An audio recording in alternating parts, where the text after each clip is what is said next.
ઉપનયન જીપીએસસીમાં સ્વાગત છે મિત્રો. આધુનિક ભારતના ઇતિહાસની સિરીઝની અંદર આજે આપણે 19મા લેક્ચરમાં આવી ચૂક્યા છીએ.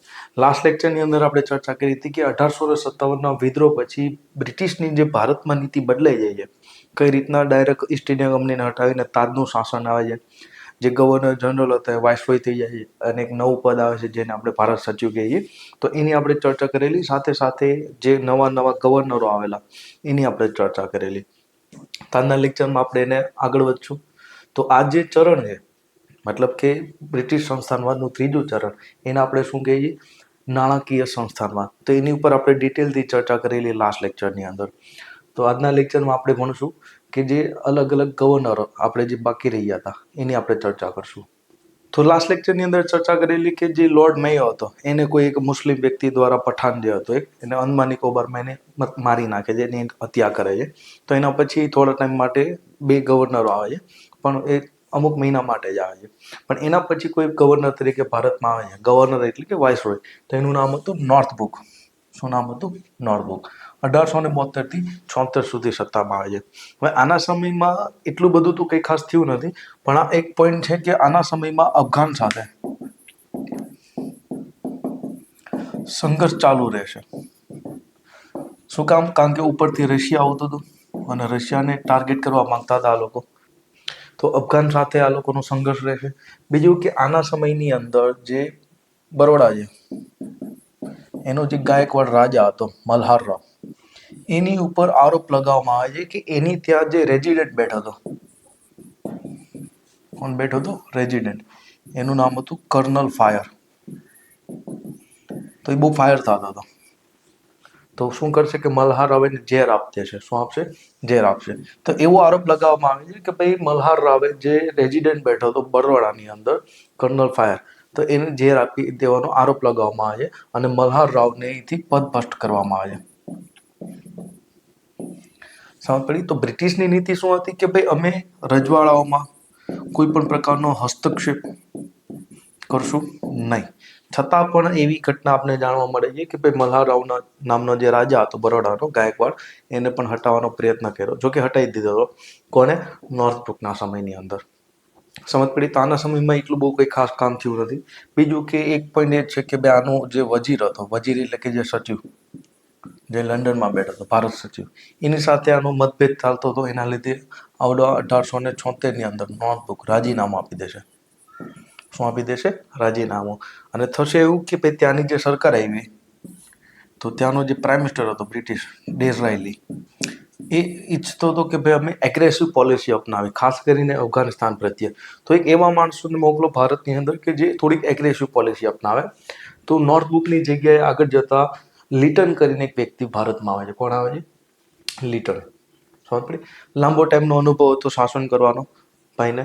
તો રોબર્ટ એડવર્ડ, આખું નામ શું? એડવર્ડ રોબર્ટ લિટન, જે ભારતમાં ગવર્નર જનરલ તરીકે આવે છે, મતલબ કે વાઇસરોય તરીકે આવે છે. તો ઓબ્વિયસલી વાત છે કે આને સ્પેશિયલ મોકલું તો કે ભાઈ એગ્રેસિવ પોલિસી આપણે.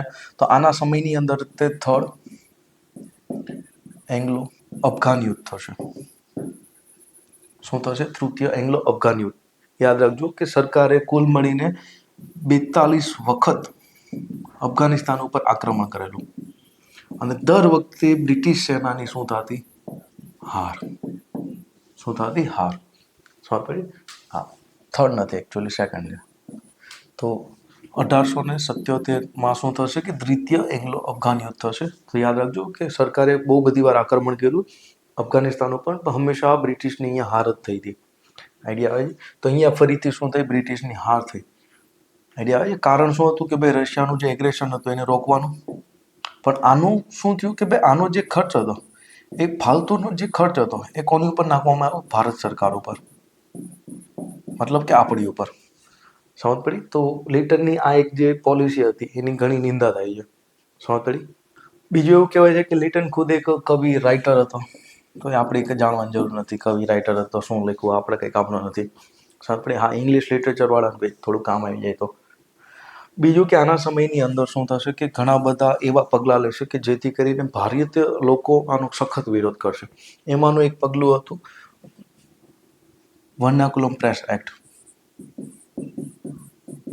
તો આની અંદર એવું હતું 1887 આજુબાજુ આવેલો, કે જેટલા પણ ભારતીય ભાષામાં મતલબ કે સ્થાનીય ભાષામાં જેટલા બી ન્યૂઝપેપર નીકળે છે એ લોકોએ હવે શું કરવું પડશે કે સરકારને 20,000 રૂપિયા સમથિંગ હતા જેટલી ડિપોઝિટ આપવી પડશે. શું આપવી પડશે? ડિપોઝિટ. અને એ જે લેખ તમે લખશો એ લેખ સૌ પ્રથમ તમારે ત્યાંનો જે મેજિસ્ટ્રેટ છે એને દેખાડવો પડશે, અને એ મેજિસ્ટ્રેટને લાગશે કે આમાં કોઈ વાંધો નથી, મતલબ કે તમે સરકાર વિરુદ્ધ કંઈ લખ્યું નથી, તો તમને એ લેખને પસાર કરવા દેવામાં આવશે. અને જો સરકારને એવું લાગશે કે તમારા જે લેખો છે એ સરકાર વિરોધી છે, તો તમારી જે ડિપોઝિટ હતી એ લોકોએ જમા કરેલી એ લોકો આને શું કરી લેશે? જપ્ત કરી લેશે. પડી સમજ? તો એક પ્રકારે તમે સમજો તો અહીંયા જે આપણી સ્વતંત્રતા છે, ખાસ કરીને અભિવ્યક્તિની સ્વતંત્રતા, એને છીનવી લેવામાં આવી હતી. કેના આધારે? વર્નાક્યુલમ પ્રેસ એક્ટના આધારે. સમજ પડી? બીજી બાજુ ભાઈએ શું કર્યું હતું કે જે રજવાડાઓ હતા એને વધુમાં વધુ પોતાની તરફ કઈ રીતના કરવા? ભાઈ જે ઘોષણાપત્ર હતું વિક્ટોરિયાનું એમાં તો ના પાડેલી કે ભાઈ હવે અમે કોઈ પણ પ્રકારનો હસ્તક્ષેપ નહીં કરીને વિસ્તારવાદી નીતિ નહીં અપનાવી, તો ડાયરેક્ટની પણ ઇનડાયરેક્ટલી તો કંઈ કરી શકીએ. તો લિટન શું કરે છે કે રજવાડાઓને વધુમાં વધુ પોતાની તરફ કરવા માટે એક કાયદો લઈને આવશે જેને આપણે કહેશું ધ રોયલ ટાઇટલ એક્ટ. શું? Royal title act. મતલબ કે હવે બ્રિટિશ લોકો શું કરશે કે જે રજવાડા છે અથવા તો જે ભારતીય બુદ્ધિજીવી લોકો છે એને શું આપશે? ઉપાધિ. શું આપશે? ઉપાધિ. સમજ પડી? તો હવે શું થશે કે આ જે રજવાડાઓ છે એ લોકોને અંદર કોમ્પિટિશન જાગશે કે ભાઈ વધુમાં વધુ મોટીમાં મોટી ઉપાધિ કોણ લે. સમજ પડી? સૌથી પહેલા તો એણે જે રાણી વિક્ટોરિયા હતી એને કેસરે હિન્દની ઉપાધિ આપી હતી. કઈ ઉપાધિ આપી હતી? કેસરે હિન્દની ઉપાધિ આપી હતી. સમજ પડી? અને આ ઉપાધિના આધારે એ લોકોને તોપની સલામી મળતી. શું મળતી? તોપની સલામી. જેમ કે રાણી, જો બ્રિટિશની રાણી કે રાજા આવશે તો એને 101 તોપની સલામી મળતી. જે વાઇસરોય હતો યા તો ગવર્નર જનરલ એને મળતી 31 યા તો 51 તોપની સલામી. સમજ પડી? અને બાકીના જે ભારતીય રજવાડા છે એને પોતાની ઉપાધિના આધારે 21 થી લઈને 7 તોપોની સલામી મળતી. સમજ પડી? તો માની લો કે બધા રાજા ભેગા થાય તો એકબીજાને પૂછશે ભાઈ તારે કેટલી તોપોની સલામી મળી, તારી ટાઇટલ શું હે? તો એકબીજા રાજા વચ્ચે શું થશે? અહીંયા કોમ્પિટિશન જાગશે કે ભાઈ સૌથી મોટી ઉપાધિ કોની, સૌથી વધુ તોપની સલામી કોની. સમજ પડી? તો આ બધા રજવાડા શું કરશે કે બ્રિટિશની ચાટોગીરી વધુ કરશે ઓબ્વિયસલી, તો જ એને ટાઇટલ મળશે. સમજ પડી? તો અહીંયા ઉપાધિઓ આપવામાં આવી અને શું એ આધારે તોપોની સલામી આપવામાં આવી. એટલે તમે જોશો કે આગળ જતાં આપણું જ્યારે આઝાદી મળી તો આપણે બંધારણની અંદર શું ઉલ્લેખ કર્યો કે ભાઈ ઉપાધિઓનો આપણે શું કરીએ છીએ? નાબૂદ, ખિતાબોની નાબૂદી કરીએ છીએ.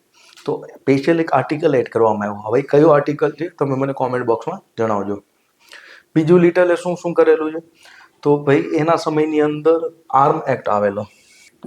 મતલબ કે ભારતની અંદર કોઈ પણ લોકોને હવે હથિયાર રાખવા હશે તો એને લેવું પડશે લાયસન્સ. સમજ પડી? પણ જે યુરોપિયન લોકો છે એને આમાંથી શું મળી હતી? મુક્તિ. મતલબ કે તમે બંદૂક રાખી શકો છો, પણ કોઈ ભારતીય લોકોને બંદૂક રાખવી હશે તેને શું લેવું પડશે? લાયસન્સ. સમજ પડી? ઓબ્વિયસલી બ્રિટિશ આપતા, તો જેના માનીતા લોકો હશે એને લાયસન્સ મળશે, બાકી લોકોને નહીં મળે. સમજ પડી? બીજી બાજુ આ એ સમય હતો કે ભારતમાં 1875 થી લઈને 77, 78 સુધી એક ભયંકર દુષ્કાળ પડેલો. શું પડેલો? દુષ્કાળ. અને ખાસ કરીને જે દખ્ખણવાળું ક્ષેત્ર છે ત્યાં એની અસર વધારે હતી, અને બંગાળ, ઓડિશા એ બધા ક્ષેત્રમાં એ હતું. તો કુલ મળીને ભારતની 2/3 જે વસ્તી હતી એ આ દુષ્કાળથી પ્રભાવિત હતી. મતલબ કે અહીંયા લાખો લોકો મૃત્યુ પામતા હતા. પણ બીજી બાજુ 1877 ની અંદર રાણી વિક્ટોરિયા ભારતમાં આવે છે. ક્યાં આવે છે? ભારતમાં. અને એના આગમન સમયે અહીંયા દિલ્હી દરબારનું આયોજન કરવામાં આવે છે. શું કરવામાં આવે છે? દિલ્હી દરબારનું આયોજન કરવામાં આવે છે. સમજ પડી? તો દિલ્હી દરબારની અંદર ભારતના મહારાજાઓ જેટલા હતા, મતલબ કે જે મોટા મોટા રાજાઓ એ બધા આવે છે, પ્લસ ઘણા બધા બ્રિટિશ લોકો આવે છે, રાણી વિક્ટોરિયા આવે છે. તો આ બધા પાછળ લાખો રૂપિયાનો ખર્ચ કરવામાં આવ્યો. અને બીજી બાજુ આપણા ભારતીય લોકો દુષ્કાળના લીધે અહીંયા શું પામે છે? મૃત્યુ પામે છે. હે એક બુકની અંદર ડેટા આપેલો છે કે ખાલી દખ્ખણમાં અને મદ્રાસમાંથી 11 લાખ લોકોના મૃત્યુ થયા હતા આ દુષ્કાળના લીધે. સમજ પડી? અને એના લીધે તમે જોશો કે 1885માં 75ની અંદર દખ્ખણના દંગાઓ થશે, ખાસ કરીને દખ્ખણ એટલે કે પુણે વાળું જે ક્ષેત્ર છે એ આસપાસ. સમજ પડી? અહીંથી એકવાર પ્રિલિમમાં સવાલ પૂછવાનો હતો કે દખ્ખણના દંગાઓ ક્યારે થયા હતા, તો 1885માં થયા હતા. તો એક બાજુ રાણી વિક્ટોરિયા આવી, તેની પાછળ કરોડો રૂપિયાનો ધુવાડો કરવામાં આવ્યો. બીજી બાજુ આપણા જે લોકો હતા એ દુષ્કાળના લીધે શું પામતા હતા? મૃત્યુ પામતા હતા. તો આની સખત નિંદા થઈ, તો આની ઉપર પ્રેશર આવ્યું, તો એના લીધે શું થશે કે રિચર્ડ સ્ટ્રેચી નામના એક વ્યક્તિ અંતર્ગત એક સમિતિ બનશે. શું બનશે? સમિતિ. સમજ પડી? જો કે આની જે ભલામણો છે એ લાગુ કરશે લીટન પછી એક ગવર્નર આવશે, રિપન. કોણ આવશે? રિપન. તો આની ભલામણો કોણ લાગુ કરશે? રિપન. સમજ પડી? અને એના માટે 1882ની અંદર ફેમાઇન કોડ આવશે, મતલબ કે દુષ્કાળ સંહિતા. અને આની અંદર એવું હતું કે જો તમારો પાક 3/4 મતલબ કે 75% વધુ નાશ પામ્યો હોય તો તમારે ટેક્સ દેવાની જરૂર નથી. સમજ પડી? ફરીથી સમજો કે રિચર્ડ સ્ટ્રેચી નામના વ્યક્તિ અંતર્ગત એક કમિટી બની, કમિશન બેઠું, અને એ કમિશનની જે ભલામણો હતી એને લાગુ કોણ કરે છે? તો લીટન પછીનો જે ગવર્નર આવવાનો છે, રિપન. કોણ આવવાનો છે? રિપન. એ લાગુ કરશે. અને એની અંદર આધારે એક એક્ટ બનશે, કાયદો બનશે. કાયદાનું નામ શું હતું? દુષ્કાળ સંહિતા. ઇંગ્લિશમાં આને આપણે કહીશું ફેમાઇન કોડ. ને એમાં એવી ભલામણ હતી કે જો તમારો પાક 75%થી વધુ નુકસાન પામે તો તમારે ટેક્સ આપવાની જરૂર નથી. સમજ પડી? પણ સમસ્યા શું આવશે કે ભાઈ 75% પાક નાશ પામ્યો છે કે નહીં એ નક્કી કોણ કરતા? પાછા બ્રિટિશ લોકો. તો ઓબ્વિયસલી વાત છે કે એ લોકો નહીં જ કે ભાઈ 75થી વધી ગયો છે. સમજ પડી? તો આના લીધે તમે જોશો કે આગળ જતા ભારતની અંદર ખેડા આંદોલન થશે. સમજ પડી? ગાંધી બાપુના સમયમાં. તો ખેડા આંદોલન પાછળનું મેઇન કારણ આ હતું. બીજું લીટરે શું કરેલું કે ભાઈ આના સમયની અંદર મીઠાનો કાયદો આવેલો. શું આવેલો? મીઠાનો કાયદો. મતલબ કે મીઠા ઉપર લગાવી દીધો ટેક્સ. અને બીજી શું જોગવાઈ હતી કે મીઠું માત્ર ને માત્ર બ્રિટિશ લોકો જ ઉત્પાદન કરી શકે. તો બ્રિટિશ સિવાય બીજા કોઈ આનું ઉત્પાદન કરી શકશે નહીં, અને તમારે ખરીદવું હોય તો એની ઉપર લાગશે ટેક્સ. સમજ પડી? બીજું આના સમયમાં શું થયું હતું કે જે યુકેથી મતલબ કે લંડનથી, જે બ્રિટનથી જે કપડાં આવતા ભારતમાં, એની ઉપર લોર્ડ મેયોના સમયમાં 5% જકાત લાગેલો. સમજ પડી? તો આ જકાત છે આને દૂર કરી દેશે કોણ? લીટન. સમજ પડી? તો મોઢું જોતા લાગે છે કે ભાઈ વિચિત્ર ડેન્જર માણસ છે, લુખો આદમી છે. સમજ પડી? તો આપણા ભારત માટે આ એક કે ને લુખો આદમી હતો. સમજ પડી? આ બધા કારણોના લીધે ત્યાં આગળ જતા એક સભાનું આયોજન થશે જેને આપણે કહીશું મહાસભા, મતલબ કે કોંગ્રેસ. સમજ પડી? તો કોંગ્રેસ બનવા પાછળ મહત્વનો એક હાથ લીટનનો હતો. તો આગળ જતા શું થશે કે યુકેની અંદર પોલિટિક્સમાં થોડીક પરિસ્થિતિ બદલાણી. જે યુકેમાં ઇલેક્શન થયું એની અંદર લિબરલ પાર્ટી એ જીતી જાય છે. સમજ પડી? તો લિબરલ પાર્ટી થોડીક ભારત માટે કહે ને કે થોડીક સારી પાર્ટી હતી. તો એ પાર્ટી જીતી ગઈ. એના લીધે શું થયું કે ભાઈ લીટન તો હવે હાલે એમ નથી એના હિસાબે. તો લીટને પછી શું કર્યું? અહીંયા રાજીનામું આપી દીધું. સમજ પડી? તો જ્યારે બી બ્રિટનની અંદર લિબર પાર્ટી આવશે, લિબરલ પાર્ટી મતલબ કે ઉદારમતવાદી પાર્ટી આવશે, તો ભારતમાં થોડીક પોલિસી સારી અપનાવશે એ લોકો. તો લિબરલ પાર્ટી મતલબ કે ઉદારમત પાર્ટી આવી, એના લીધે લીટન શું કરે છે? રાજીનામું આપે છે. અને એક એવા વ્યક્તિને મોકલવામાં આવે કે જે થોડોક સારો હોય. તો એવા વ્યક્તિ તરીકે ભારતમાં પછી કોણ આવે છે? રિપન આવે છે. કોણ આવે છે? રિપન. સમજ પડી? તો આખું નામ છે રોબિન્સન રિપોન. એકચ્યુઅલી હવે આના સમયમાં ઘણા બધા સુધારા બી થયા. તો ભારતનો સૌથી ઉદારવાદી જો કોઈ વાઇસરોય યા ગવર્નર જનરલ માનવામાં આવે છે તો એ કોણ છે? રિપોન યા રિપન. તો આના સમયમાં શું થયું કે જે અફઘાની સાથે યુદ્ધ ચાલતું હતું, જે સંઘર્ષ ચાલતો હતો અફઘાનો સાથે, એનું એને શું કર્યું? સમાધાન. અને એને કીધું ભાઈ તમે તમારે ત્યાં રહ્યો ને અમે અમારે ત્યાં રહેશું, બરાબર? આપણે બાંધવું નથી. તો એક તો શું થયું કે અફઘાન સાથે જે સંઘર્ષ ચાલતો હતો એનું સમાધાન લાવી દીધું. બીજું ભાઈ શું કર્યું કે જે લોર્ડ મેયો જે ગવર્નર હતો એને જે સત્તાનું જે ખાસ કરીને નાણાકીય જે વિકેન્દ્રીયકરણ કર્યું હતું એને વધારે પ્રોત્સાહન આપશે કોણ? રિપોન. અને આ ભાઈ શું કરશે કે લોકલ સેલ્ફ ગવર્મેન્ટ એક્ટ આવશે આના સમયમાં 1882માં. આની અંતર્ગત ભારતની અંદર સ્વરાજ સંસ્થાઓની સ્થાપના થઈ. સમજ પડી? મતલબ કે પંચાયત, મ્યુનિસિપાલિટી, તો પંચાયત ને નગરપાલિકાનો જે જનક મતલબ કે સ્વરાજ સંસ્થાઓ યા તો સ્વશાસન જે સંસ્થાઓ છે એનો કોઈ જનક માનવામાં આવે છે તે કોણ છે? લોર્ડ રિપોન. તો આની અંદર એવું હતું કે જે સ્વશાસન ચાલે છે સ્થાનીય, તો એ લોકોને હવે આવક ઊભી કરવાની છે અને એ આવક ઉપર ખર્ચ કરવાની સ્વાયત્તા આપવામાં આવી. સમજ પડી? તો ભારતમાં સ્વશાસનનો કોઈ જનક માનવામાં આવે છે તો કોણ છે? રિપોન. આઈડિયા આવે? જો કે આપણે ત્યાં ઓલરેડી પ્રાચીન સમયમાં વૈદિક કાળની અંદર, એના પછી તમે પલ્લવ સમયમાં, ચોલ સમયમાં જોઈ શકો છો કે આવી પ્રથા હતી જ. સમજ પડી? પણ ભારતમાં કાયદાકીય રૂપ કોને આપ્યું હતું? તો રિપોને આપ્યું હતું. બીજું ભાઈના સમયમાં શું થયું કે લિટનના વખતે જે સિવિલ સેવાની એક્ઝામ હતી એમાં જે ઉંમર હતી એ 21થી 19 કરી દેવામાં આવી હતી. કેટલી ઉંમર કરી દેવામાં આવી હતી? 21થી લઈને 19. મતલબ કે જેને પણ એક્ઝામ આપી હશે એને હવે 19 વર્ષથી વધુના લોકો એક્ઝામ આપી શકશે નહીં. તો ખાસ કરીને આ એક્ઝામ ત્યારે લંડનમાં જ થતી. સમજ પડી?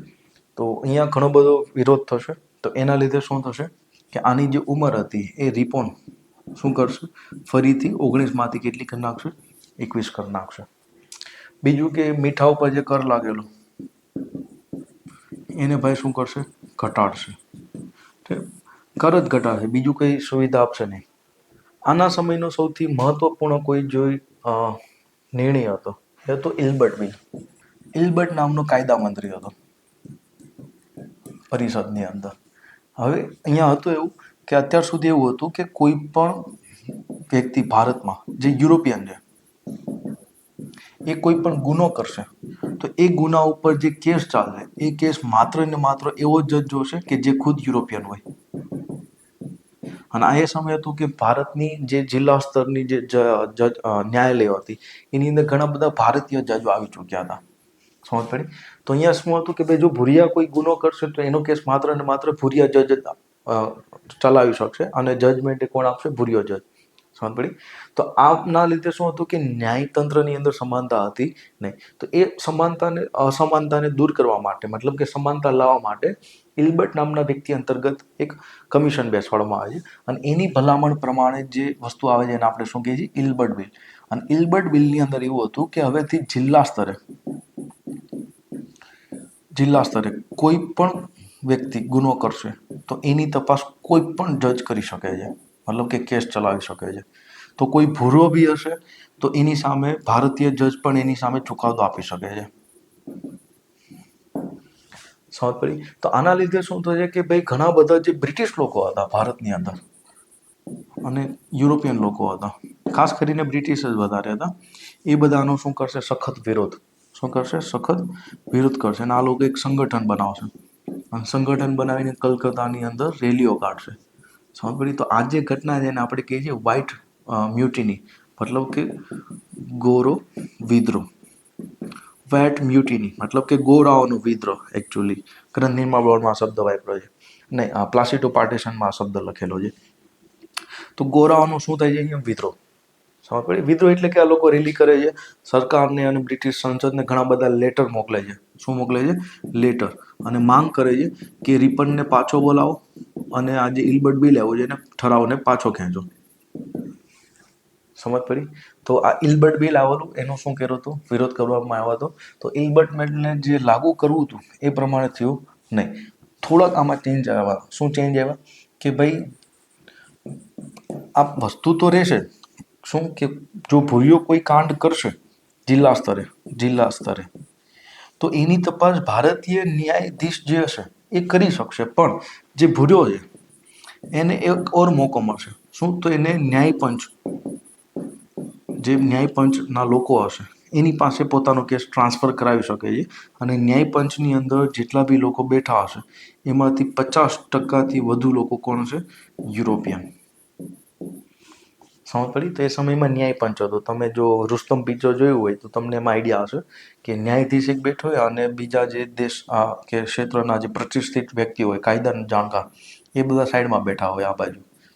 તો આ લોકો જે જજમેન્ટ આપે બહુમતીના આધારે એ પ્રમાણે જજમેન્ટ આપે. સમજ તો આને કહીએ આપણે ન્યાય પંચ. તો આ ન્યાય પંચ જે છે એની જે બેઠક થશે એમાં જેટલા બી સભ્યો છે એમાં 50%થી વધુ સભ્યો કોણ હશે? યુરોપિયન. સમજ પડી? તો આમાં થોડુંક ચેન્જ કરીને પછી ઇલ્બર્ટ બિલને લાગુ કરવામાં આવ્યું હતું. તો એકચ્યુઅલીમાં પૂરેપૂરું ઇલ્બર્ટ બિલ લાગુ થયું નથી. તો ઇલ્બર્ટ બિલ એક મહત્વપૂર્ણ કાયદો હતો જેનો ખુદ બ્રિટિશ લોકોએ શું કર્યું હતું? અહીંયા સખત વિરોધ કર્યો હતો. કારણ કે ઓબ્વિયસલી વાત છે કે પોતાની જે અહીંયા સુપ્રીમેસી છે કે ગોરાઓ સૌથી બેસ્ટ છે એ સુપ્રીમેસી ખતરામાં હતી. બીજું સૌથી મહત્વપૂર્ણ કાર્ય જો કોઈ હતું તે હતું કે ભાઈ આના સમયમાં ફેક્ટરી એક્ટ આવેલો. ભારતમાં સૌ પ્રથમવાર ફેક્ટરી એક્ટ રિપોર્ટ લઈને આવે છે 1881માં. ધ્યાનથી સમજજો. 1860 પછી મેં તમને પહેલાં બી કીધેલું છે કે યુરોપની અંદર પ્રતિસ્પર્ધા વધી ગઈ. ઔદ્યોગિકરણ જે છે એ હવે બ્રિટનની સાથે સાથે યુરોપના ઘણા દેશોમાં ફેલાણું. જેમ કે જર્મનીમાં, રૂસમાં, એક બાજુ યુએસએમાં. તો ત્યાં ઔદ્યોગિકરણ થયું. બીજી બાજુ અહીંયા ઔદ્યોગિક ક્રાંતિ જે હતી એનું બીજું ચરણ ચાલે છે 2.0, મતલબ કે ભારે ઉદ્યોગો. સમજ પડી? તો હવે ધીરે ધીરે શું થશે કે ભારતની અંદર એવું થશે કે ભાઈ કાચો માલ ક્યાં હતો? ભારતમાં. અને બનતો ક્યાં? યુકેની અંદર. તો અહીંયા શું થયું કે કોમ્પિટિશન વધી ગઈ. તો તમારો માલ ગમે એમ કરીને સસ્તો બનાવવો પડશે તો જ તમારો માલ વેચાશે. તો હવે યુરોપિયન લોકો, ખાસ કરીને બ્રિટિશ લોકો શું વિચારશે કે ભાઈ કાચો માલ તો આપણે ભારતમાં જ મળે છે, તો ત્યાંથી અહીંયા લાવો અને પછી જઈને બીજે વેચો, યા તો ભારતમાં વેચો. એના કરતાં આપણે શું કરીએ કે ધીરે ધીરે ભારતમાં જ ફેક્ટરીઓ નાખી. તો સમજ પડી? તો શું થશે કે 1860 પછી ભારતની અંદર ધીમે ધીમે આધુનિક ફેક્ટરીઓની સ્થાપના થશે. શું થશે? આધુનિક ફેક્ટરીઓની સ્થાપના થશે. ક્યાં? ભારતની અંદર. તો ભારતમાં સૌ પ્રથમ કોઈ ફેક્ટરી આવી હતી તો એ લાવવાવાળા વ્યક્તિ હતા કવાસજી નાનાભાઈ છે. તો સૌ પ્રથમવાર કાપડની ફેક્ટરીઓ આવી હતી ભારતની અંદર. તો ભારતના જે બી પૂંજીપતિ લોકો હતા, જે પૈસાવાળા લોકો હતા, આ બ્રિટિશ બી ફેક્ટરીઓ નાખતા હતા. બીજી બાજુ જે ભારતના જે પૂંજીપતિ હતા, પૈસાવાળા લોકો હતા, જેમ ખાસ કરીને જે પારસી લોકો હતા બોમ્બે તરફ રહેતા, તો બોમ્બે બાજુ ઘણી બધી ફેક્ટરીઓ આવી. તો સ્ટાર્ટિંગમાં મોસ્ટ ઓફલી ફેક્ટરીઓ બોમ્બે બાજુ આવી. ઠીક છે? કલકત્તાની બાજુ ઘણી બધી શણની ફેક્ટરીઓ આવેલી. કઈ ફેક્ટરીઓ આવેલી? શણની. સમજ પડી? તો અહીંયા ભારતની અંદર પહેલેથી જે ફેક્ટરીઓ આવી એમાં પણ તમને અહીંયા ક્ષેત્રની અંદર ભેદભાવ જોવા મળશે. ખાસ કરીને બોમ્બે, કલકત્તા અને મદ્રાસમાં બહુ બધી ફેક્ટરીઓ આવેલી. સમજ પડી? અને બોમ્બેમાં આપણું સુરત બી છે અને અમદાવાદ, તો ત્યાં બી ઘણી બધી ફેક્ટરીઓ આવેલી. તો હવે ધીરે ધીરે શું થયું કે ભારતમાં ફેક્ટરીઓ આવવાના લીધે શું થયું કે ભારતમાં જે શ્રમિકો હતા, કોણ હતા? શ્રમિકો. એની હાલત બહુ ખરાબ હતી. એની પાસે 18-18, 19-19 કલાક કામ કરાવવામાં આવતું. પછી સમજ? એની બેઝિક ફેસિલિટી મળતી નહીં અને જેટલો પગાર વેતન મળવું જોઈએ, ઓવર ટાઈમના પૈસા મળવા જોઈએ, એ કંઈ મળતા નહીં. તો ભારતની અંદર એક વ્યક્તિ હતા જેનું નામ હતું નારાયણ લોખંડે. આ બી એક ઉદ્યોગપતિ હતા જેની ખુદની ફેક્ટરીઓ ચાલતી બોમ્બેમાં. તો એક એસોસિએશન બનાવશે, બોમ્બે મિલ મજદૂર એસોસિએશન.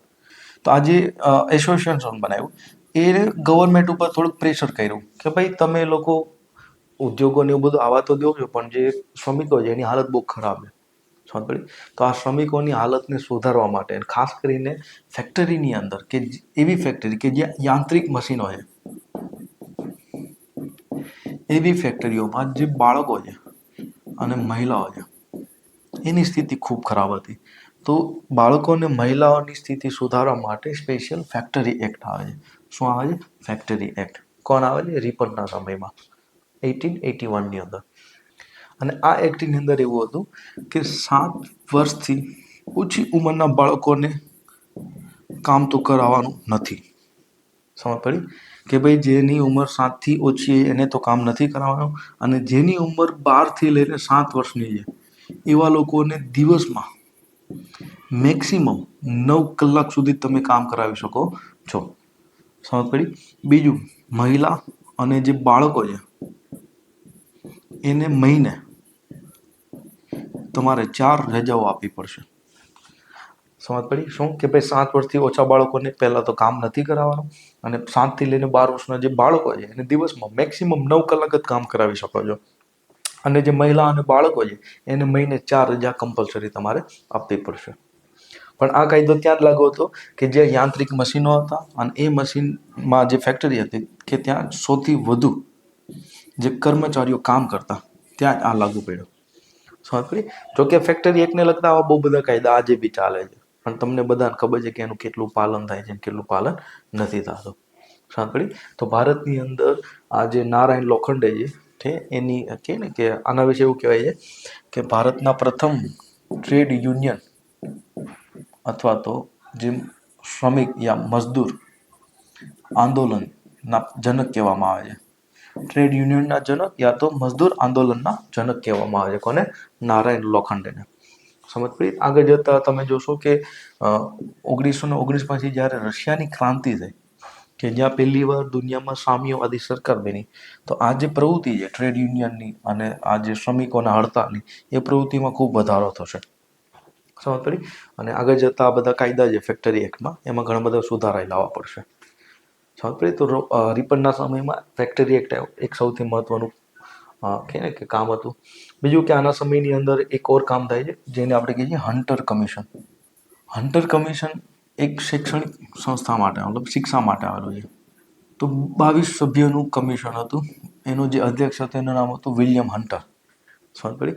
હવે ભારતની અંદર જ્યારથી મેકોલે આવ્યો, તો મેકોલેની જે શિક્ષા લાગુ થઈ હતી 1885, આગળ જતાં એમાં સુધારા વધારા કરવા માટે આપણે જોયું હતું કે વુડ ડિસ્પેચર આવેલું. સમજ પડી? પણ આનું જે મેઇન ફોકસ હતું એ ક્યાં હતું? માધ્યમિક અને ઉચ્ચ શિક્ષા ઉપર. સમજ પડી? તો ભાઈ શિક્ષણની કેટલી પ્રગતિ થઈ છે એની તપાસ માટે હન્ટર કમિશન બનાવવામાં આવ્યું હતું. અને હન્ટર કમિશને જોયું ભારતની અંદર કે ભાઈ પ્રાથમિક શિક્ષાનો જ અભાવ છે. પ્રાથમિક શિક્ષામાં લોકો જાતા જ નથી. સમજ પડી? એના લીધે લોકો કહે ને કે ભણતા જ નથી. પ્રાથમિક શિક્ષામાં સૌથી વધુ વાંધો છે. તો આ જે હન્ટર કમિશન છે એનું મેઇન ફોકસ કેની ઉપર હતું? પ્રાથમિક શિક્ષા ઉપર. તો એની ભલામણ એવી હતી કે ભાઈ પ્રાથમિક શિક્ષાને જેટલું બને એટલું સ્થાનીય ભાષામાં ભણાવો. બીજું કે આ જે પ્રાથમિક શિક્ષા છે એને તમે લોકલ ગવર્મેન્ટને આપો, મતલબ કે પ્રાંતોને યા તો પછી નગરપાલિકા યા તો પછી સ્વશાસન કરતી જે સંસ્થાઓ છે પંચાયત, એ બધાને આપો. સમજ પડી? તો ભાઈ પ્રાથમિક શિક્ષા ઉપર મેઇન ફોકસ હતું કોનું? હન્ટર કમિશનનું. બીજી મહત્વપૂર્ણ જે ભલામણ હતી એવી હતી કે જે માધ્યમિક શિક્ષણ છે એને તમે 2 ભાગમાં ડિવાઈડ કરો. એક સાહિત્યક શિક્ષણ, મતલબ કે જે લોકોને ફિલોસોફી, સાહિત્ય, લિટરેચર ને બધું કરવું છે એ લોકો, અને એક લોકોને આપો વ્યવસાયિક શિક્ષણ. કેવું? વ્યવસાયિક શિક્ષણ, મતલબ કે ટેકનિકલ એજ્યુકેશન, કે જેથી કરીને લોકો ફેક્ટરીમાં કામ કરી શકે, રોજગાર કરી શકે. તો માધ્યમિક શિક્ષણ જે છે એને 2 ભાગમાં ડિવાઈડ કરો. આવી ભલામણ કરી હતી કોણે? વિલિયમ હન્ટર, મતલબ કે હન્ટર કમિશને. અને એક ઓર મહત્વપૂર્ણ પઢાઈ હતી કે ભાઈ જે શિક્ષા છે એમાં મહિલાઓનું યોગદાન વધારો. મહિલા શિક્ષાને પ્રોત્સાહન આપો,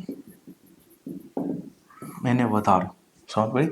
બીજું કે જે ઉચ્ચ શિક્ષણ માટે જે લોકો જાય છે એને શિષ્યવૃત્તિ આપો. શું આપો? શિષ્યવૃત્તિ આપો. સમજ પડી? તો શિક્ષણ ઉપર સારી એવી ભલામણો કરેલી કોણે? હન્ટર કમિશને.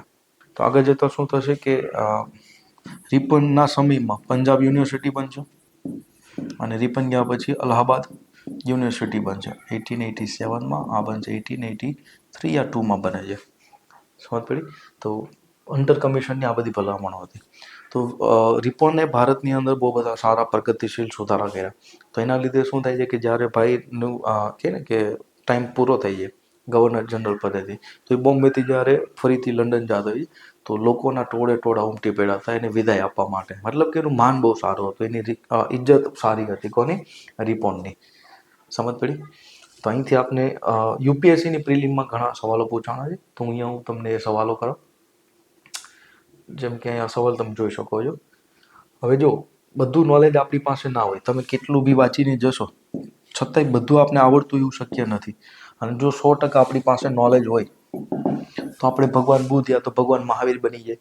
તો આપણી પાસે બુદ્ધિ તો હોય ને, તો બુદ્ધિના આધારે થોડુંક જોવાનું છે. તો બધું ગોખવા જશો યાદ નહીં રહે, ઓબ્વિયસલી વાત છે, કારણ કે સિલેબસ તમારો કોઈ દી પતવાનો જ નથી બધું કરવા જાવ તો થોડુંક બુદ્ધિ વાપરજો અને સમજતા જાજો. તો સવાલ જુઓ કે ભાઈ નીચેના વિધાનો પર વિચાર કરો. તો બે સ્ટેટમેન્ટ આપ્યા છે કે જે ફેક્ટરી એક્ટ આવ્યો 1881ની અંદર, કે જે ઔદ્યોગિક કામદારો છે, મતલબ કે જે શ્રમિકો છે, એની મજૂરી નિયત મતલબ કે ફિક્સ કરવાની છે.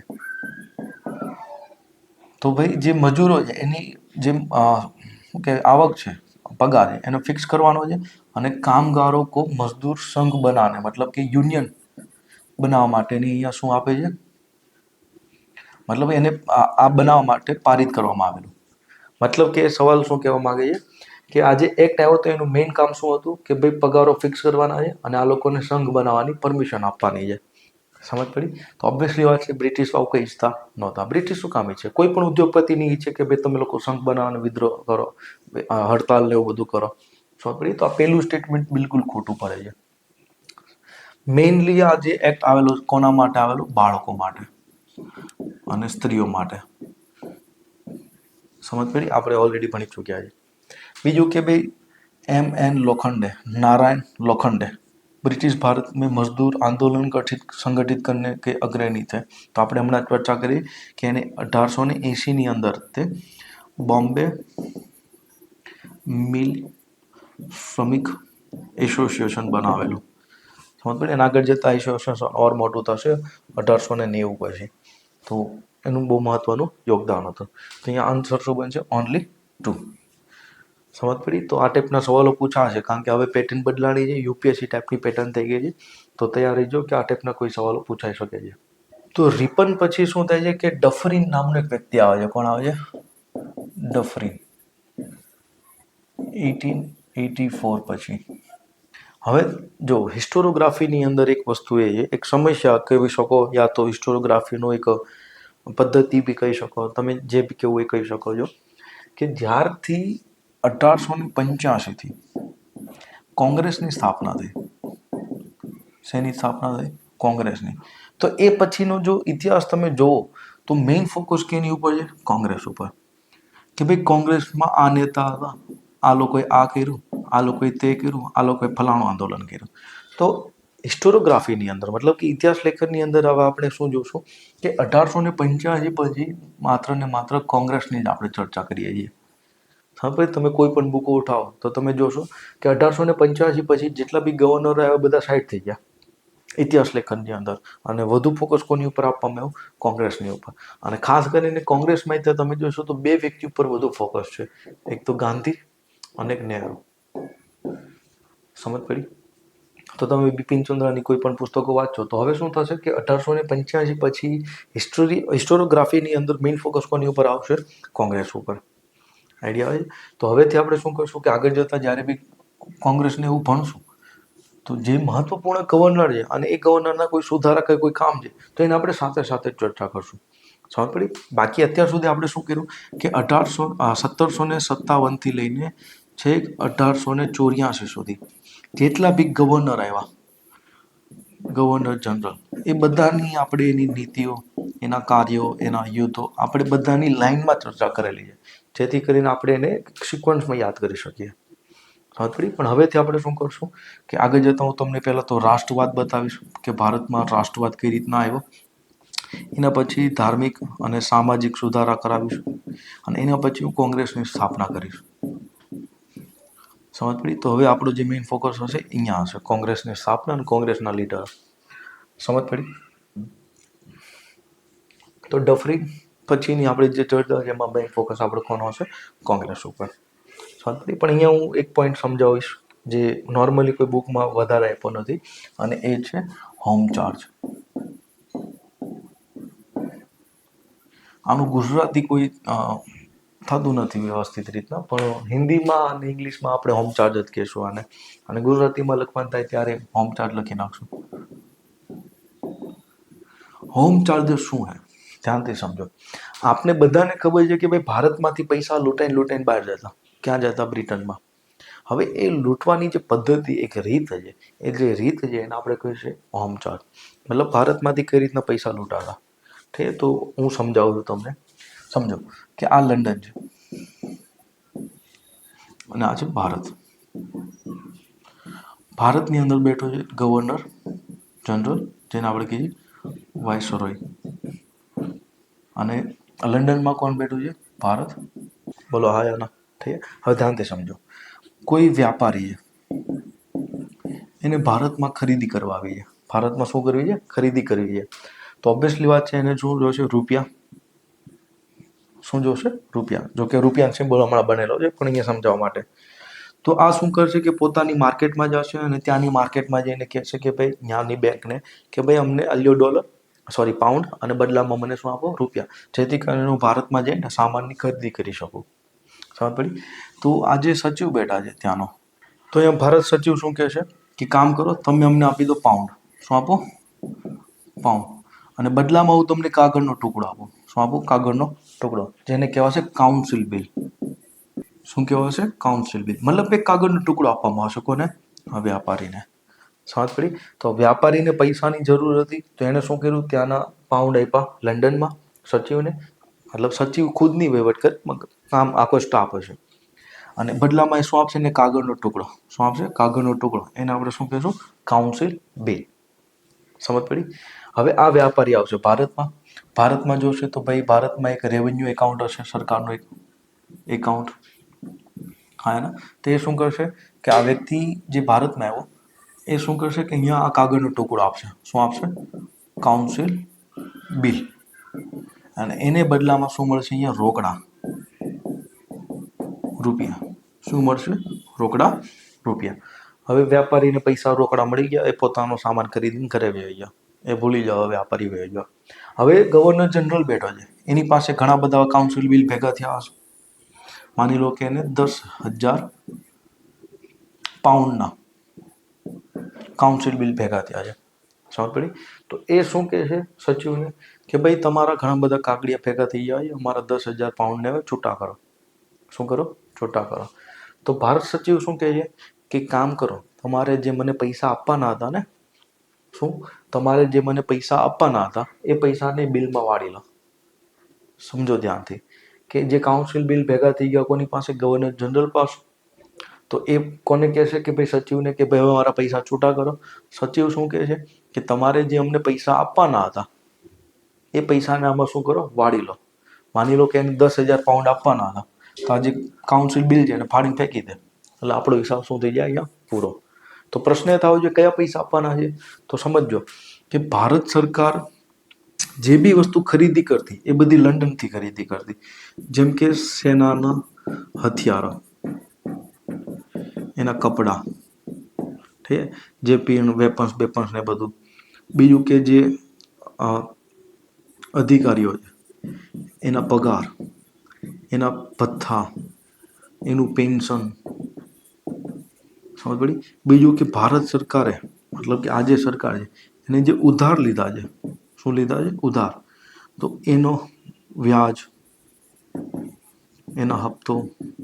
સમજ પડી? બીજું કે આ જે ભારત સચિવ બેઠો છે ક્યાં? લંડનમાં. તો એ ભારત સચિવ, એનો પ્લસ સ્ટાફ, એનો પગાર, એનું ભથ્થા, એનું પેન્શન. સમજ પડી? તો આ બધી ખરીદી ક્યાંથી થઈ? લંડનથી. અને પૈસા ચૂકવવાના તો હતા ભારત સરકારને. ભારત સરકાર ક્યાંથી પૈસા કાઢતી? તો આપણને લૂંટીને. સમજ પડી? તો આ બધા પૈસા ક્યાં જતા? લંડન. સમજ પડી? તો કઈ રીતના જતા? તો આ જે પ્રોસેસ છે એના થ્રુ જતા. અને આ આખી જે પ્રોસેસ છે એને આપણે શું કહીએ છીએ? Home charge.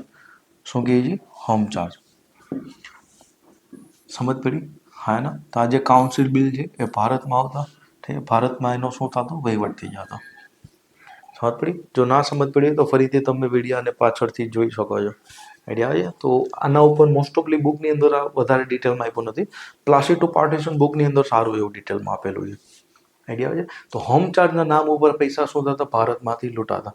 એના લીધે તે દાદાભાઈ નવરોજી એક પુસ્તક લખે છે, એક બુક લખે છે, poverty and unBritish rule of India. કઈ બુક લખે છે? Poverty and unBritish rule of India. UnBritish એટલે કે એવું ઈચ્છતા, મતલબ એવું માનતા કે જે ભારતના બ્રિટિશ લોકો છે બહુ હરામી છે, પણ લંડનમાં જે બ્રિટિશ લોકો બેઠા છે બહુ સારા છે. સાંભળી? તો અહીંના જે ભારતના બ્રિટિશ લોકો છે એને કહેતા અનબ્રિટિશ. મતલબ એને પસંદ નહોતા આ લોકો, કારણ કે આ લોકો જ લૂંટતા હતા આપને. સમજ પડી? તો આ જે બુક લખે છે એની અંદર પહેલી વાર લખે છે ટ્રેન ઓફ વેલ્થ. પહેલી વાર શું લખે છે અહીંયા? Train of wealth. મતલબ કે ભારતમાંથી કઈ રીતના આપણી જે સંપત્તિ છે, આપણા જે નાણાં છે, આપણી જે પૈસા છે, એ કઈ રીતના ધોવાય છે, અને ધોવાઈને ક્યાં જાય છે? બધા લંડનની અંદર. સમજ પડી? તો એના વિશે સૌ પ્રથમવાર જેણે લખ્યું હોય તો એ કોણ હતા? દાદાભાઈ નવરોજીએ. સમજ પડી કે ભારતમાં આ રીતના આપણા પૈસા ક્યાં જાય છે? લંડન. સમજ પડી? આને આપણે શું કહીએ? Train of wealth. સમજ પડી? જો કે દાદાભાઈ નવરોજી આનું એક સોલ્યુશન એવું આપે છે કે ભાઈ તમે અહીંથી પૈસા લઈને જાઓ છો અને કામ કરો. જે બ્રિટિશ લોકો છે એ લંડન શું કામ જાય છે? ભારતમાં જ રોકાઈ જાઓ. ક્યાં રોકાઈ જાઓ? ભારતમાં. અને તમે અહીંથી જે કમાવો છો એને ભારતમાં જ તે શું કરો? રોકાણ, ઇન્વેસ્ટમેન્ટ. સમજ પડી? જો કે આ કહે ને કે અનપ્રેક્ટિકલી વાત લખેલી છે એની અંદર કે તમે ભારતમાં જ રોકાઈ જાઓ અને ભારતમાં જ શું કરો? રોકાણ કરો. જો કે પોસિબલ તો છે નહીં. આઈડિયા? તો દાદાભાઈ નવરોજીએ સૌ પ્રથમવાર ટ્રેન ઓફ વેલ્થ ઉપર ડિટેલમાં લખેલું છે. એવી રીતના આરસી દત્ત કરીને એક વ્યક્તિ છે, રમેશચંદ દત્ત, એને પણ એક બુક લખેલી છે the economic history of India. તો એ બુકની અંદર ડેટા આપેલો છે કે કેટલા રૂપિયા ક્યાંથી ક્યાં જાય છે અને બધું. સમજ પડી? તો સૌ પ્રથમ લખનાર કોણ હોય તો દાદાભાઈ નવરોજી, યાદ રાખજો. સમજ પડી? તો ટ્રેન ઓફ વેલ્થના નામ ઉપર અહીંથી પૈસા જતા, અને પૈસા જે જતા એ જે સિસ્ટમ છે એને આપણે શું કહીએ છીએ? Home charge. સમજ પડી? તો હોમ ચાર્જમાં આ બધા રૂપિયા આપણે અહીંથી જતા. અને હમણાં એક રિપોર્ટ બહાર પડેલો કે ભાઈ કુલ મળીને બ્રિટિશ લોકોએ ભારતમાંથી 88 ટ્રિલિયન ડોલરની લૂંટ કરેલી છે. કેટલાની? 88 ટ્રિલિયન ડોલર. ભારતની ઇકોનોમી અત્યારે તમે જોશો ને તો 4 ટ્રિલિયન ડોલરની છે. કેટલાની છે? 4 ટ્રિલિયન ડોલરની. અને એક રિપોર્ટ બહાર પડેલો થોડાક ટાઈમ પહેલાં, ઘણો વિવાદિત થયેલો. અને એમાં શું લખેલું છે કે ભાઈ ભારતમાં 200 વર્ષની અંદર બ્રિટિશ લોકોએ કુલ 88 ટ્રિલિયન ડોલર રૂપિયાની શું કરેલી છે? લૂંટ કરેલી છે.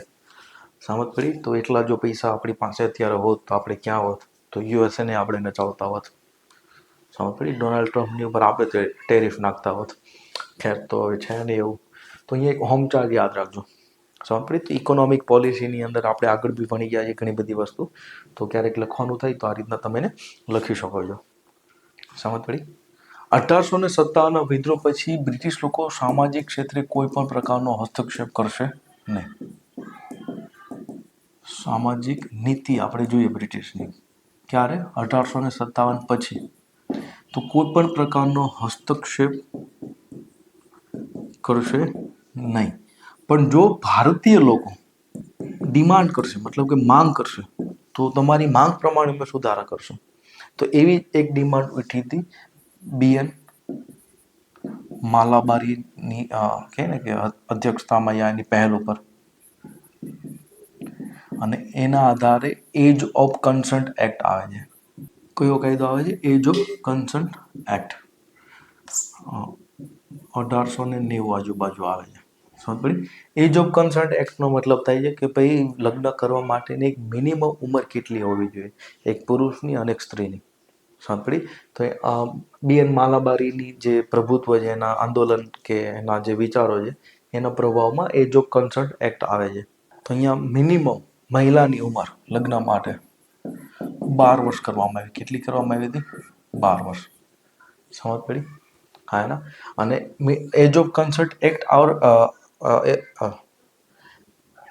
આવા પાછળનું એક મહત્વનું કારણ એક ઓર કેસ છે જેને આપણે કહીએ છીએ દાદાજી વર્સિસ રખમાબાઈ કેસ. 1885. કયો કેસ છે? દાદાજી વર્સિસ રખમાબાઈ કેસ. અહીંયા સ્ટોરી એવી હતી કે આ બંનેના લગ્ન થાય છે, અને જ્યારે લગ્ન થયા ત્યારે દાદાની ઉંમર હતી 19 વર્ષની, અને આ જે રખમાબાઈ છે એની ઉંમર હતી 11 વર્ષની. સમજ પડી? તો થયું એવું કે લગ્ન પછી બાળ લગ્ન થતા, તો પહેલાં શું થતું કે લગ્ન પછી ઘણા લાંબા સમય સુધી જે બાળકી છે એ પોતાના ઘરે જ રહેતી, સાસરે જતી નહીં. તો આગળ જતાં શું થાય છે કે દાદાજી કહે છે કે હાલો હવે ઘરે તમે સાસરે આવી જાઓ. કોને કહે છે? રખમાબાઈને. તો રખમાબાઈ શું કહે છે કે મારે સાસરે જવું નથી. જ્યારે અમારા લગ્ન થયા ત્યારે મને ખબર નહોતી કે ભાઈ મારા લગ્ન થાય છે. મને એમ કે હું ઘર ઘરતા રમું છું, મારા લગ્ન થઈ ગયા. સમજ પડી? તો રખમાબાઈ શું ના પાડી દે છે કે ભાઈ હું સસુરાલ આવવા માંગતી નથી અને મને ખબર નહોતી મારા લગ્ન થઈ ગયા છે એટલે હું આ લગ્નને માનતી નથી. તો એના લીધે શું થશે કે આ દાદાભાઈ કેસ કરશે અને આ કેસનું જજમેન્ટ આવ્યું 1807ની અંદર અને એની અંદર જે રખમાબાઈ છે એને 6 મહિનાની જેલની સજા થઈ છે. સમજ પડી? પણ રખમાબાઈ એક ભણેલી ગણેલી મહિલા હતી, ખાસ કરીને ડોક્ટરીનો અભ્યાસ કરતી હતી. તો એ શું કરે છે કે લેટર લખે છે. કોને? ક્વીન વિક્ટોરિયાને. અને ક્વીન વિક્ટોરિયાના હાથમાં એ લેટર આવે છે. તો ક્વીન વિક્ટોરિયાનો આદેશ આવે છે અને આ જે સજા હતી એને કેન્સલ કરવામાં આવે છે અને આ જે લગ્ન હતા એને પણ શું કરવામાં આવે છે? કેન્સલ કરવામાં આવે છે. સમજ પડી? તો રખમાબાઈ કેસ બહુ ફેમસ થયેલો એ સમયની અંદર, જો કે હાલમાં બી આપણે ભણીએ તો કામનો છે. તો રખમાબાઈ કેસની અંતર્ગત એની જે સજા હતી માફ કરવામાં આવી, એના જે લગ્ન હતા એને શું કરવામાં આવ્યા? કેન્સલ કરવામાં આવ્યા અને ભારતની પ્રથમ ડોક્ટર બને છે કોણ? રખમાબાઈ. પ્રથમ મહિલા ડોક્ટર. સમજ પડી? અને આગળ જતા પેલું મેં કીધેલું કે ભાઈ ડફરીન જે વ્યક્તિ આવેલો ગવર્નર, એની જે પત્ની હતી તો એને લેડી ડફરીન કરીને એક હોસ્પિટલ ચાલુ કરેલી અને એ હોસ્પિટલની અંદર પ્રથમ મહિલા ડૉક્ટર તરીકે કામ કરશે કોણ? રખમાબાઈ. સમજ પડી? તો રખમાબાઈ બહુ ફેમસ કેસ છે અને આગળ જતા એ કેસના આધારે તે એજ ઓફ કન્સન્ટ એક્ટ બી આવે છે કે જેમાં સ્ત્રીની ઉંમર મિનિમમ કેટલી હોવી જોઈએ? 12 વર્ષ અને પુરુષની ઉંમર હતી 14 વર્ષની. સમજ પડી? આગળ જતા એક ઓર કેસ આવે છે જેને આપણે કહીએ છીએ શારદા એક્ટ. એક મહિલા જજ હતા શારદા કરીને, એના કહે ને કે પ્રભાવમાં એના નેતૃત્વમાં 1930માં એક્ટ આવશે કે જેની અંદર જે એજ ઓફ કન્સર્ટ એક્ટ હતી એમાં જે ઉંમર હતી એને વધારવામાં આવી અને એમાં સ્ત્રીની ઉંમર 14 વર્ષની કરવામાં આવી અને પુરુષ છે એની ઉંમર 16 વર્ષની કરવામાં આવી હતી. સમજ પડી? કયા એક્ટની અંતર્ગત? શારદા એક્ટ અંતર્ગત. સોરી, આ 16 ને 18. પુરુષની કેટલી કરવામાં આવી હતી? 18.